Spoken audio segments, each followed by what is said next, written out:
আপোষহীন দেশনেত্রীর সুস্থতা কামনায় মিরপুর প্রেস ক্লাবের পক্ষে দোয়া অনুষ্ঠান। Staff reporter Mohammad Imran Howlader.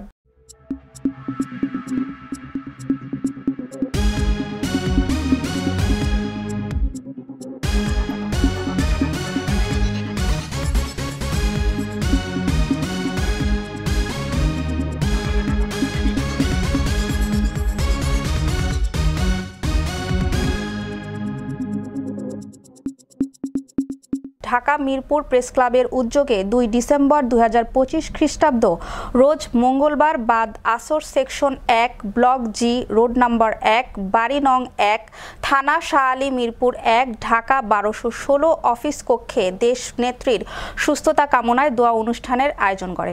দোয়া অনুষ্ঠানে সভাপতিত্ব করেন মিরপুর প্রেস ক্লাবের সভাপতি, লেখক ও সাংবাদিক গোলাম কাদের। উপস্থিত ছিল মাদ্রাসার ছোট ছোট ছাত্ররা, স্থানীয় লোকজন এবং সাংবাদিক বৃন্দ। পবিত্র কোরআন তেলাওয়াতের মধ্য দিয়ে দেশের আপোষহীন ও গণমানুষের নেত্রী বাংলাদেশ জাতীয়তাবাদী দল বিএনপির চেয়ারপারসন বেগম খালেদা জিয়ার আশু মুক্তি ও তার সুস্থতা কামনায় দোয়া করা হয়। উক্ত দোয়া অনুষ্ঠানে সংক্ষিপ্ত বক্তব্য রাখেন মিরপুরের প্রেস ক্লাবের সহসভাপতি মোহাম্মদ সামাউল ইসলাম রওশন। তার সংক্ষিপ্ত বক্তব্যে দেশবাসীর প্রতি বেগম খালেদা জিয়ার রোগ মুক্তি ও আগামীর দেশনায়ক তারেক রহমানের দেশে প্রত্যাবর্তনের জন্য দোয়া কামনা করেন।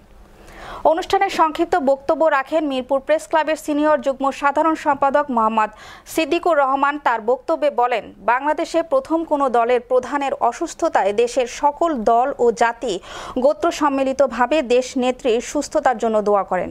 এটাই হওয়া উচিত গণতান্ত্রিক দেশে বলে মনে করেন এবং দেশের আপোষহীন নেত্রীর জন্য সারা বিশ্বের মানুষ দোয়া করছেন। এমনই একজন নেত্রী যিনি সবকিছু হারিয়ে ও অসুস্থতা নিয়ে মিথ্যা মামলায় কারাবরণ করে ও বেরিয়ে এসে একেবারের জন্য ও শেখ হাসিনার বিরুদ্ধে বিরূপ মন্তব্য করেননি। আমাদের মিডিয়া ভাই ও বোনেরা জানতে চাইলেও ও একটি বেফাঁস মন্তব্য করেন নাই, যার জন্য তিনি এত জনমন্দিত হয়েছেন। তিনি আরও বলেন যে সেনাকুঞ্জে তাকে দীর্ঘ কয়েক বছর ঢুকতে দেওয়া হয়নি, অথচ আল্লাহর ইচ্ছায় তিনি সেনাকুঞ্জে সেই সম্মান অর্জন করেছেন। আল্লাহর উপরে তার বিশ্বাস ছিল বলেই এটা সম্ভব হয়েছে। কাজেই আজ বিশ্ববাসী তার সুস্থতার জন্য দোয়া প্রার্থনা করছেন। এতে উপস্থিত ছিলেন মিরপুর প্রেস ক্লাবের আইন বিষয়ক সম্পাদক মোহাম্মদ হাসমত মিয়া, সহধর্ম বিষয়ক সম্পাদক সাগর মিয়া সহ অন্যান্য সদস্যবৃন্দ। সভাপতি গোলাম কাদের জানায়, দেশ নেত্রী বেগম খালেদা জিয়ার চিকিৎসায় বিশ্বের বেশ কয়েকটি দেশ তাদের চিকিৎসকদের নিয়ে সহযোগিতা করে আসছে। লেখক ও সাংবাদিক গোলাম কাদের তার বক্তব্য দেশ নেত্রীর জীবনী তুলে ধরেন, কেন তিনি আজ আপোষহীন নেতৃত্বে পরিণত হয়েছেন। সংক্ষিপ্ত আলোচনা শেষে দোয়া মোনাজাতের মধ্য দিয়ে মোনাজাত শেষে মাদ্রাসার ছাত্রদের এবং উপস্থিত ব্যক্তিবর্গের মধ্যে তবারক বিতরণ করা হয়। অনুষ্ঠানের সমাপ্তি ঘোষণা করেন মিরপুর প্রেস ক্লাবের সভাপতি গোলাম কাদের। দেশনেত্রী বেগম খালেদা জিয়া অসুস্থ হওয়ার পরে বাঙালি জাতি এই প্রথম দেখিয়ে দিয়েছেন যে কোনো রাজনৈতিক নেতা অসুস্থ হইলে যে সকল নেতা উপস্থিতি হইতে হয় এবং দোয়া কামনা করতে হয় এবং আল্লাহ তাআলা অসুস্থ দেশনেত্রীকে এমনই একটা উচ্চ স্থানে পৌঁছে দিয়েছেন যেটা কল্পনাতীত। একমাত্র ব্যক্তি বাংলাদেশে যিনি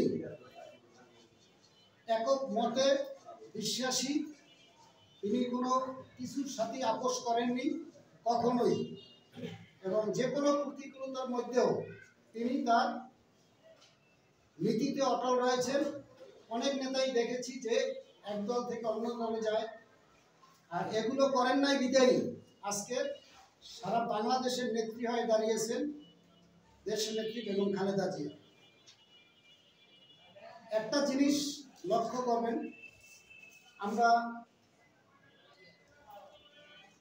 প্রতিহিংসামূলক বহুত কথা বলি, একে অপরের সাথে একটু বাজাবাজি হয়নি, আমরা উল্টাপাল্টা কথা বলি, কিন্তু একমাত্র ব্যক্তি আমার দেখা মতে যে বাংলাদেশের দেশনেত্রী বেগম খালেদা জিয়া, যিনি এতটি বৎসর তার একটি সন্তান হারিয়েছে, তার বাড়ি হারিয়েছে, তার এক সন্তান দেশের বাইরে, তিনি নিজে অসুস্থ, কারাবরণ করছে, এবং কারাবরণ করে বের হওয়ার পরে আমরা ভাবছি যে শেখ হাসিনাকে নিয়ে অনেক কিছু বলবে।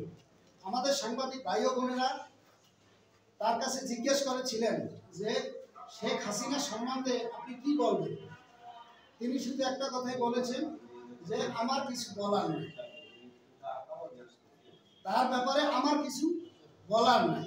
এবং যখন তাকে বাড়ি থেকে বের করে দিয়েছে তখনই তিনি বলেছিলেন যে আমার বিচারের মালিক আল্লাহ, আমি আল্লাহর উপর ছেড়ে দিলাম।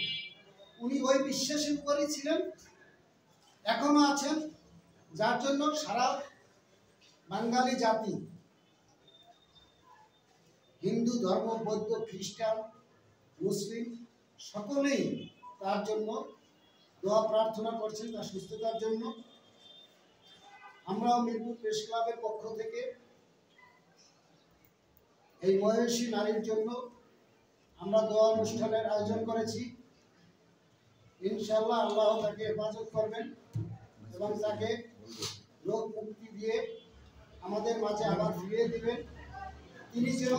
তিনি একটা জিনিস দেখেছেন যে সরকার তাকে এত লাঞ্ছনা বঞ্চনা দিয়েছে, তারপরেও ওই সরকার দেশ ছাড়া হওয়ার পরেও এই নেত্রীর মুখ থেকে তাদের বিরুদ্ধে একটি কটু কথা বের হয়নি। এবং যে সেনাকুঞ্জে তার সম্মান ছিল, সেই সম্মান আল্লাহ তাকে আবার ফিরিয়ে দিয়েছেন। তার অসুস্থ হওয়ার পূর্ব মুহূর্তে সে সেনাকুঞ্জে গিয়ে সে সম্মান সে আবার অর্জন করেছে। এটা একমাত্র আল্লাহর দান, কোনো মানুষের দান না। এখন আমাদের বিশ্বাস যে তিনি এই গণ অভ্যুত্থানের পরে যে সরকার আসবেন, এই সরকার উনি দেখে যাবেন। আল্লাহ তাআলা যেন এই সুস্থতা তাকে কামনা করি, যে এই সুস্থতা তাকে দান করেন। আমরা সকলেই আজকে দেখেন ছোট ছোট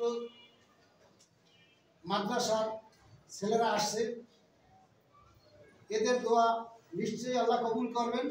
জানি না কার হাত কবুল করেন, যে কোনো ওসিলায় আল্লাহ যেন তাকে সুস্থতা ফিরিয়ে দেন এবং আমাদের মাঝে এ আশা ব্যক্ত রেখে আমি আমার বক্তব্য শেষ করছি। আসসালামু আলাইকুম।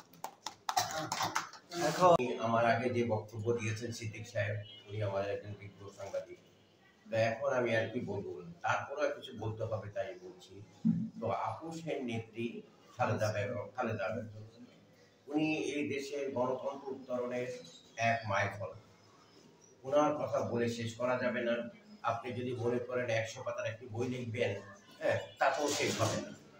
কাজে ওনার জন্য দোয়া করার জন্য আমি সবাইকে আবেদন করতেছি, যাতে দোয়া করে উনি যেন খুব সুস্থ হয়ে তাড়াতাড়ি ফিরে আসতে পারেন। এবং সাথে সাথে ওনার বড় ছেলে আজকে নাকি রওনা দেওয়ার কথা আছে, উনি যদি আসেন তাহলে আরো ভালো হবে। ওনার জন্য দোয়া করবেন যেন উনি বাংলাদেশে এসে পৌঁছতে পারেন। আর বেগম খালেদা জিয়ার জন্য আপনি এবং আমরা সবাই দোয়া করব, উনি যেন তাড়াতাড়ি ভালো হয়ে যেন আমাদের মাঝে ফিরে আসতে পারে। আপনাদের সবাইকে ধন্যবাদ। সাংবাদিক বৃন্দ এবং কোমলমতি মাদ্রাসার শিশু কিশোর, যাদেরকে আমরা কোরআনের পাখি বলি, কেউ হাফেজ পড়ছে, কেউ মাওলানা লাইনে পড়ছে, সবাই নিবেদিত প্রাণ। তারা এসেছেন দেশনেত্রী বেগম খালেদা জিয়ার জন্য দোয়া। রাজনীতিতে প্রবেশ করেন শহীদ রাষ্ট্রপতি জিয়াউর রহমানের আদর্শ নিয়ে। তখন থেকে আমি দৈনিক দেশ 89 সালে চালু হয় এবং লাস্ট বন্ধ হওয়ার আগ পর্যন্ত সংবাদকর্মী ছিলাম। এবং আমার সৌভাগ্য হয়েছিল, আমি জিয়া পরিষদের সিনিয়র ভাইস প্রেসিডেন্ট, প্রতিষ্ঠাতা সিনিয়র ভাইস প্রেসিডেন্ট, তার পাশে বসার সৌভাগ্য হয়েছে আমার। জিয়াউর রহমানের সাথে হাত মেলানোর সৌভাগ্য হয়েছে আমার। তার আমি একটু ঘটনাগুলো বলি। যখন পূর্বরাগ হোটেলে জিয়া পরিষদের প্রথম কনভেনশন হয়, তখন সালাম তালুকদার সাহেব মহাসচিব, উনি পাশে বসা। তারপরে দেশনেত্রী বেগম খালেদা জিয়া সদ্য রাজনীতিতে এসেছেন, তিনি দাঁড়িয়ে বক্তৃতা দিচ্ছেন। তার পাশে কবির মুরাদ, জিয়া পরিষদের সভাপতি, পাশে আমি, সৈয়দ জাফর, মেজবা সাহেব, তরঙ্গ আনোয়ার এবং সৈয়দ জাফর। সেই ছবিটি আমার কাছে সংরক্ষিত আছে। এই ছবিটিও এই বিগত 16 বছরে আমার লুকিয়ে ছাপিয়ে রাখতে হয়েছে।